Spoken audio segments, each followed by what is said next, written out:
बहुत पुरानी बात है। गौतम बुद्ध एक शहर में प्रवास कर रहे थे। उनके कुछ शिष्य भी उनके साथ थे। उनके शिष्य एक दिन शहर में घूमने निकले तो उस शहर के लोगों ने उन्हें बहुत बुरा भला कहा। शिष्यों को बहुत बुरा लगा और वे वापस लौट गए। गौतम बुद्ध ने जब देखा कि उनके सभी शिष्य बहुत क्रोध में दिख रहे हैं तो उन्होंने पूछा, क्या बात है, आप सभी इतने तनाव में क्यों दिख रहे हैं?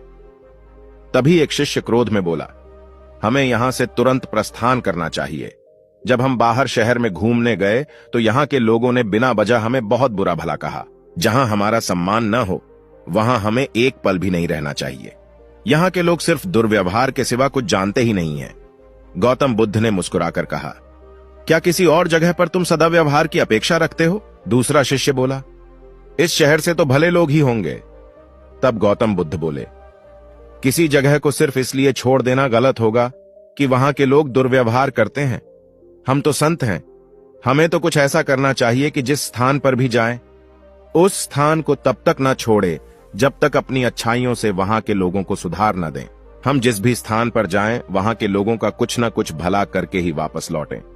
हमारे अच्छे व्यवहार के बाद वह कब तक बुरा व्यवहार करेंगे? आखिर में उन्हें सुधरना ही होगा। वास्तविकता में संतों का कार्य तो ऐसे लोगों को सुधारना ही होता है। सही चुनौती वो है जब हम विपरीत परिस्थितियों में खुद को साबित कर सकें। ये सभी बातें सुनकर बुद्ध के प्रिय शिष्य आनंद ने प्रश्न किया, उत्तम व्यक्ति किसे कहते हैं? इस पर बुद्ध ने जवाब दिया, जिस प्रकार युद्ध में बढ़ता हुआ हाथी चारों तरफ के तीर सहते हुए भी आगे बढ़ता जाता है, ठीक उसी तरह उत्तम व्यक्ति भी दूसरों के अपशब्दों को सहते हुए अपना कार्य करता रहता है। खुद को वश में करने वाले प्राणी से उत्तम कोई और नहीं हो सकता।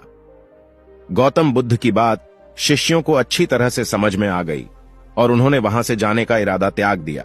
भगवान बुद्ध की इस प्रेरक कहानी को मैंने बचपन में सुना था, इसलिए आज इसे मैंने आप लोगों के साथ शेयर किया है। आशा करता हूं कि आपको यह कहानी पसंद आई होगी। गौतम बुद्ध की कहानियां की इस चैनल पर महात्मा गौतम बुद्ध से संबंधित प्रेरक और शिक्षाप्रद कहानियां हैं, जिसका सार जिंदगी को बदल सकता है।